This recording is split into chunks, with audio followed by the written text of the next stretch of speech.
नमस्कार किसान भाइयों, कृषि जान में आप सभी का बहुत बहुत स्वागत है। आज हम गौड़ सिटी के बगल में खैरपुर एक गांव है, वहां पे एक फार्म है जिसका नाम है ऊर्जा ऑर्गेनिक फार्म, जिसके ऑनर का नाम है राकेश सिंह जी। तो राकेश सिंह जी आज हमारे साथ है। इट्स माय प्लेजर, आप आए हमारे यहाँ, हमें वक्त दिया और आपका बहुत बहुत स्वागत है। और सभी किसान भाइयों को हमारा नमस्कार। आपके मन में विचार कैसे आया ये मतलब फार्म खोलने का?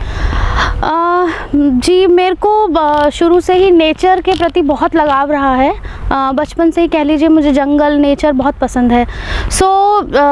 घर पे जब मेरा जब छोटा बेबी हुआ, उसके बाद मेरे पास थोड़ा सा खाली वक्त था, तब मैंने सोचा कि क्यों ना विचार को थोड़ा सा आगे बढ़ाया जाए। तो मैंने अपनी बालकनी से गार्डनिंग स्टार्ट करी, जहाँ मैंने फूल पत्ते नहीं उगा के सब्जियाँ उगाई। वहाँ से मेरे को इंटरेस्ट और बढ़ता गया, इस बारे में और पढ़ने का, जानने का, सीखने का मन किया। लगातार प्रयास करते करते आज हम यहाँ पर हैं। तो अपने सपने को एक असल ज़िंदगी में उतारने का मेरा मकसद था, वो मैंने पूरा किया।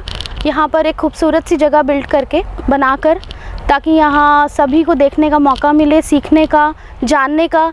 जो मेरे अपने एक्सपीरियंस रहे हैं वो हम दूसरों के साथ सिखा सकें। तो ये एक प्रयास रहा हमारा। आपकी खेती के बारे में हम जानेंगे, लेकिन इससे पहले हम ये जानना चाहेंगे कि आपने जो अपने फार्म का नाम ऊर्जा ऑर्गेनिक रखा है, वो आपने ऊर्जा ऑर्गेनिक क्यों रखा है? ऊर्जा का एक्चुअली, ऊर्जा जो वर्ड है, मेरे 2 बच्चे, मेरे हस्बैंड और मेरे नाम से मिलके बना हुआ है।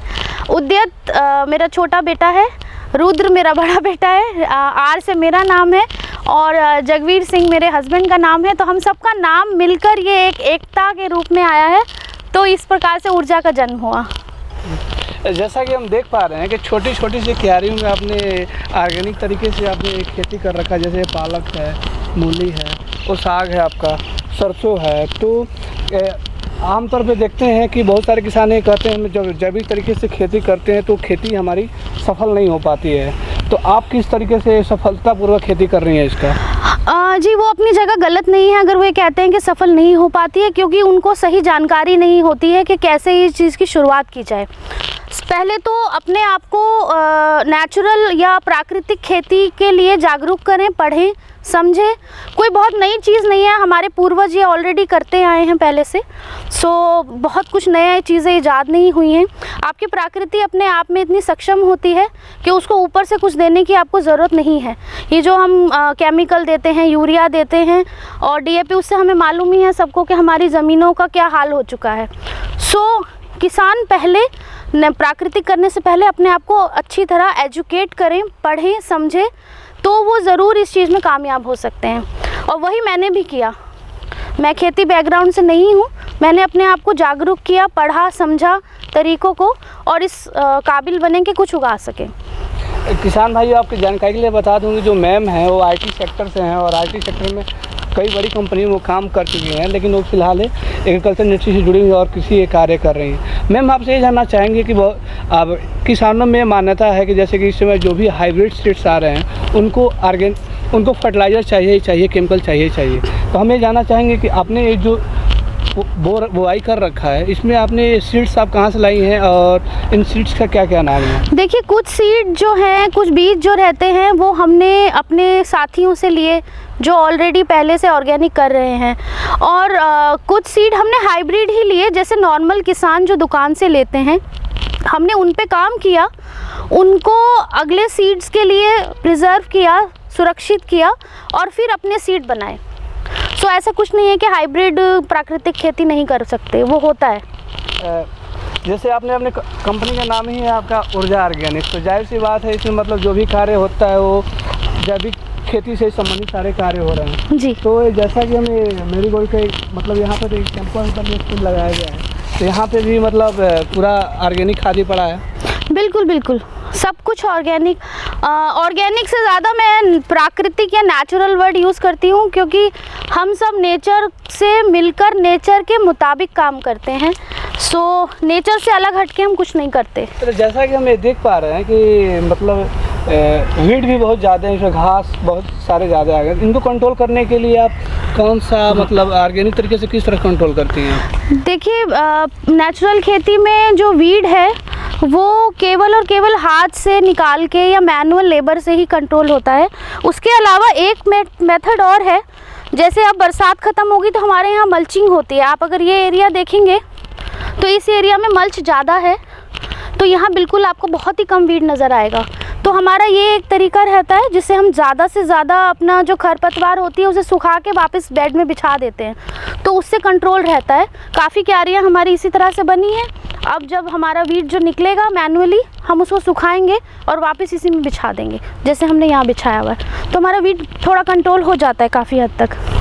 आमतौर पे हम किसानों से मिलते हैं, चाहे जिन किसानों से बात करते हैं जो जैविक खेती कर रहे हैं किसान, वो किसान ये कहते हैं कि हम जैविक तरीके से जब खेती करते हैं तो उपज उससे काफ़ी इफेक्ट पड़ता है। उपज जो होती है वो हमारी कम हो जाती है और लागत हमारा ज़्यादा हो जाता है जी। तो अब जैसा कि हम देख पा रहे हैं, आपने जो मिर्च की मतलब एग्जाम्पल के तौर पर, उदाहरण के तौर पर आपने जो मिर्च की खेती कर रखा है, इनका जो आकार मैं देख रहा हूँ काफ़ी छोटा छोटा है, लेकिन मार्केट में हम देखते हैं वो बड़ा बड़ा कुछ होता है। तो क्या मतलब जैविक तरीके से खेती करने की वजह से ऐसा है या फिर इतना ही बड़ा होता है? देखिए, ये बात सच है कि उपज में फ़र्क पड़ता है, क्योंकि ज़मीनों में इतनी ताकत छोड़ी नहीं गई है केमिकल यूज़ कर करके। तो ज़मीन की उर्वरता को बढ़ाना पड़ता है समय के साथ। उसको ज़्यादा से ज़्यादा जब खुराक मिलेगी नेचुरल तरीके से, तो वो अपने आप जो है बढ़ना शुरू हो जाएगी उसकी उर्वरता। कुछ समय बाद शायद कुछ देना भी ना पड़े, कुछ सालों में ये ज़मीन अपने आप इतनी ताकतवर हो जाएगी। बट हाँ, फ़िलहाल के लिए शुरुआती कुछ सालों में उपज में थोड़ा बहुत फ़र्क तो रहता ही है, क्योंकि हम लोग कीड़ों से नहीं बचा पाते चीज़ों को, वो एक हद तक तो क्रॉप लॉस रहता ही है। प्लस उसके साथ साथ जैसे जैसे वक्त बढ़ता है तो उपज अच्छी होती चली जाती है। एक साधारण सा क्वेश्चन ये है कि और किसी किसान को जैविक तरीके से खेती करना हो तो उसके पास क्या क्या चीज़ें होना ज़रूरी है? देखिए, सबसे पहले तो हौसला होना बहुत ज़रूरी है। अगर हौसला नहीं करेंगे तो शायद आगे बढ़ ही नहीं पाएंगे, इस कदम पे सोच के पीछे ही हट जाएंगे कि शायद बहुत मुश्किल है ये काम। बट मुश्किल नहीं है, कोई भी चीज़ मुश्किल नहीं होती। आप अगर सोच लें, सबसे पहले आपके पास गोधन बहुत ज़रूरी है। वो आई थिंक हर किसान के पास होता ही है। तो आपको, क्योंकि देसी गाय के बिना आपका ऑर्गेनिक या नेचुरल खेती पॉसिबल नहीं है, क्योंकि गौमूत्र और गोबर जो है देसी गौ माता का ही सबसे अच्छा माना गया है। और उसके अलावा आप कोशिश कीजिए अपनी मिट्टी को ज़्यादा से ज़्यादा उर्वरक करने के लिए उसमें हरी खाद लगाइए। मूंग हो गई, बरसीम हो गई, अब ढेंचा हो गया, ये सब लगाइए, उसको मिट्टी में मिलाइए, उसकी उर्वरता बढ़ाइए कुछ समय में, तो आपकी मिट्टी अपने आप इस लायक हो जाएगी कि आपको वो ज़रूर कुछ बदले में देगी, क्योंकि वो खुश हो गई। आपने उसको कुछ दिया, उसने आपको कुछ दिया। केमिकल जहर ना खिलाएं बस।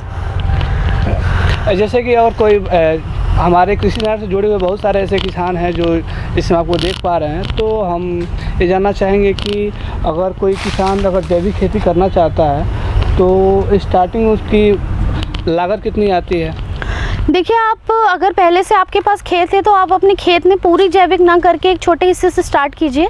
आप करने को पूरा ही कर सकते हैं, बट आपकी इनकम पे अगर फ़र्क नहीं आप चाहते तो आप अपने खेत के ऐसे हिस्से को चुनिए जिसे आप इस्तेमाल में ला सकते हैं।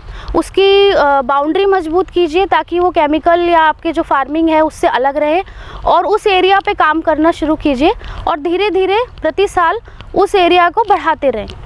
तो इस तरह से आप अपने खेतों को बदल सकते हैं। जो लीज पे, जैसे जिनके पास ज़मीन नहीं है, वो छोटे से हिस्से पर या अपने घर में शुरुआत करके अपने घर की बगिया से ऐसे धीरे धीरे आगे बढ़ें। एक साथ मतलब ना बढ़ें बिना जानकारी के, क्योंकि सीखना सबसे ज़रूरी है सबसे पहले। हाँ, ये तो है। किसी भी चीज़ की और कोई किसान खेती करता है तो उसके पास किस समय पे क्या करना चाहिए, इस चीज़ की जानकारी बेहद होना ज़रूरी है। क्योंकि जो एग्रीकल्चर है इसमें समय तो हर एक सेक्टर में मायने रखता है, लेकिन जो कृषि क्षेत्र है इनमें कुछ ज़्यादा ही मायने रखता है। और पूरे साल हमने खेती किया और 2 दिन पे सिंचाई की नीड है फसल को, और 2 दिन सिंचाई में नहीं किया तो पूरी फसल बर्बाद हो जाती है। तो इसमें समय की तो महत्वता बहुत ज़्यादा और जानकारी का होना बेहद ज़रूरी है। तो मैं आपसे एक चीज़ और ये जानना चाहूँगा कि इसी खेत की तैयारी आप किस माह में तैयारी शुरू करते हो आप लोग, और कब इसमें बीज डालते हो आप, और कब इसमें मतलब जो भी हैं वो पौध तैयार हो जाते हैं? देखिए, जब हमारे जैसे बाजरा की फसल कटी, मक्का की फसल कटी, जो उसके बाद हम लोग क्या करते हैं, जो उसकी पराल बचती है उसे हम जलाते नहीं हैं। सबसे पहले हम उसमें वेस्ट डिकम्पोज़र के साथ छिड़काव करके उसको खेत में ही मिक्स कर देते हैं। फिर उसको 10-15 दिन छोड़ के छिड़काव करके उसके लिए, हाँ, हमारा 15 दिन का वक्त जाता है, पर ज़मीन को वापस खुराक देना ज़रूरी है। तो इसलिए हम वेस्ट डिकम्पोज़र का इस्तेमाल करते हैं, जो हम अक्सर करते रहते हैं फसल के साथ। तो इस तरह से फिर उसके बाद एक बार और ट्रैक्टर चला के या जैसे भी करके खेत की मिट्टी को भुरभुरा करके फिर हम उसमें अपने बीज लगाते हैं। साथ में हम अपनी जो हम जैविक तरीके से अपना जीवामृत बनाते हैं या घन जीवामृत बनाते हैं, हम फिर उसका छिड़काव करते हैं। अभी आप देखें कि जैसे कि दिल्ली से सटा हुआ इलाका है और स्टेट की जो केजरीवाल सरकार है वो डिकम्पोजर पे ज़्यादा फोकस कर रही है। और स्टेट की नहीं, अब देखेंगे तो अब सेंट्रल गवर्नमेंट हो या स्टेट गवर्नमेंट हो, वहाँ सबका मानना यही है कि किसान जो है जैविक खेती की ओर रुख करें। और इसके लिए वो एक समय अंतराल पे बहुत सारी योजनाएं भी लेके आ रही हैं। तो अभी केजरीवाल सरकार जो है वो डिकम्पोजर का वितरण करवा रही है, तो क्या आप लोगों को भी मिला है इस्तेमाल करने के लिए? जी नहीं, हमने डिकम्पोज़र जो है गाज़ियाबाद में जो ऑर्गेनिक संस्थान है, हमने वहाँ से लिया था काफ़ी टाइम पहले। हम उसी का कल्चर जो है मल्टीप्लाई करते हैं, एक ही बार लेने की ज़रूरत पड़ती है, बार बार नहीं लेना पड़ता। वो 20 रुपए की शीशी थी, वो हमने उसको वापस मल्टीप्लाई करते रहे हैं और वो कल्चर संभाल के रखते हैं और उसी को ही चला रहे हैं। अच्छा, एक चीज़ हम और अभी जानना चाहेंगे, जैसे कि आपने एग्जाम्पल तौर पर आपने बुआई कर रखा है, बड़े पैमाने पे भी आपने इसे कहाँ बुआई कर रखा है आपने? जी, अभी हमारी सोना मोती गेहूं की बुआई हुई है, वो बड़े पैमाने पे हुई है। उसके साथ हमारा अपना बीज हमारा अपना है। हमने अभी जौ की बुआई करी है, सो वो हमारी हुई है। प्लस हमारी भिंडी की बुआई हुई है, वो थोड़े एक एरिया में है। प्लस हमारे अरहर लगी हुई है, मूंग हमारी कट चुकी है, तिल हमारा कट चुका है जो बड़े पैमाने में थी। थोड़ी हमने मूंगफली की फसल लगाई है, क्योंकि कोई फसल की जानकारी जब तक ना हो उसको बड़े पैमाने पे करना नहीं चाहिए। तो वो हमारा दूसरा साल है, पहले साल रिज़ल्ट कम मिला था, इस बार हमने थोड़ा सा ज़्यादा किया है और उस पर एक एक्सपेरिमेंट हमारा चालू है। और उसके साथ साथ हमारी हरी सब्जियां तो लगी हुई हैं, सरसों है और अब और आगे प्लानिंग है और अलग किस्म की गेहूं डालने की। हमने एक किस्म डाल चुके हैं, सो बस ये तैयारी अब स्टार्ट है। आपसे मेरा बस आखिरी एक क्वेश्चन ये है, और जो हर एक किसान की एक मूल समस्या है कि जो किसान जैविक तरीके से खेती करते हैं उनका मानना ये होता है कि जो केमिकल तरीके से खेती की, रासायनिक तरीके से जो खेती की जा रही है उससे ज़्यादा उनकी कीमत मिलनी चाहिए। लेकिन अब फिलहाल आप देखेंगे मौजूदा वक्त में जो मार्केट है इसका 9 के बराबर है, जहाँ पे मतलब फ़िलहाल एक ऐसा मार्केट हो जहाँ पे सिर्फ जैविक चीज़ें ही बिकती हों। अभी फ़िलहाल हमने देखा हुआ कश्मीर में अभी एक जैविक मार्केट खुला है जहाँ पे सिर्फ जैविक चीज़ें ही बिकेंगी। अच्छा। और स्टेट तो आपका एक आसाम जो है अपने आप को जैविक स्टेट घोषित कर चुका है। बिल्कुल, बिल्कुल। और हिमाचल और उत्तराखंड उस रास्ते पर तीव्र गति से अग्रसर हैं और आने वाले समय में वो भी अपने आप को जैविक स्टेट घोषित। मैं आपसे जानना चाहूँगा, ये जो तैयार होते हैं आप इनको सेल कैसे करते हो आप ऑर्गेनिक के तौर पे? देखिए, सेल करना महंगे दामों पे बहुत मुश्किल होता है, आम आदमी को समझ नहीं है। जैसा कि मैं ये हमेशा बोलती हूँ कि आम आदमी जो है सस्ता देख के पहले ख़रीदता है, उसकी गुणवत्ता देखकर नहीं ख़रीदता। तो लोगों से हम यही गुजारिश करते हैं कि आप आइए हमारे फार्म पे, आप एकदम ट्रांसपेरेंट वे में हमें खेती करते देखिए। अपना खाना कहाँ से आ रहा है, किन हाथों के थ्रू आ रहा है, वो जानना बहुत ज़रूरी है। खाली आंख बंद करके कुछ भी हम ख़रीद के खा नहीं सकते आज की बीमारियों के दौर में। सो हम ओपन रखते हैं अपना दरवाज़ा, लोग आते हैं यहाँ देखते हैं और हमारे यहीं से खेत में से सब्जियां लेकर जाते हैं। प्लस जो हमारे जानकार लोग हैं उन जो हमसे जुड़े हुए हैं वो हमसे सब्जियां लेते हैं। प्लस यहाँ इसी तरह से जो है अभी मार्केट डेवलप कर रहे हैं, बट बहुत मुश्किलों के साथ, क्योंकि हमें यहाँ पे कोई प्लेटफॉर्म नहीं मिला हुआ जहाँ हम अपनी सब्जियों को ऑर्गेनिक कहकर बेच सकें। कृषि जहाँ जो दर्शक इस समय आपको देख पा रहे हैं उनको आप क्या मैसेज देना चाहेंगे? मैं यही मैसेज देना चाहूँगी कि जैसे दूसरे स्टेट अपने प्राकृतिक खेती की तरफ बढ़ रहे हैं, ऐसे हर स्टेट को बढ़ना चाहिए, हर किसान को बढ़ना चाहिए। अब जहर को ना बोलना चाहिए और प्रयास करना चाहिए कि हम प्राकृतिक खेती में और आगे काम करें, अपनी उपज को बढ़ाएं, समझदारी से काम करें, ताकि सब एक साथ मिलके इस जहर को अपनी धरती से हटा सकें। बस यही कहना चाहूँगी। निसंदेह आज की चर्चा हमारी काफ़ी सार्थक रही है और हमें आशा करते हैं कि जो भी किसान भाई हमें देख पा रहे हैं वो इस चर्चा से लाभ उठाएंगे और इस चर्चा से जुड़ी उनके पास और कोई सवालात है तो कमेंट बॉक्स में पूछ सकते हैं और आपके हर एक प्रश्न का जवाब दिया जाएगा। कृषि से जुड़ने के लिए आपका बहुत बहुत धन्यवाद। नमस्कार। नमस्कार।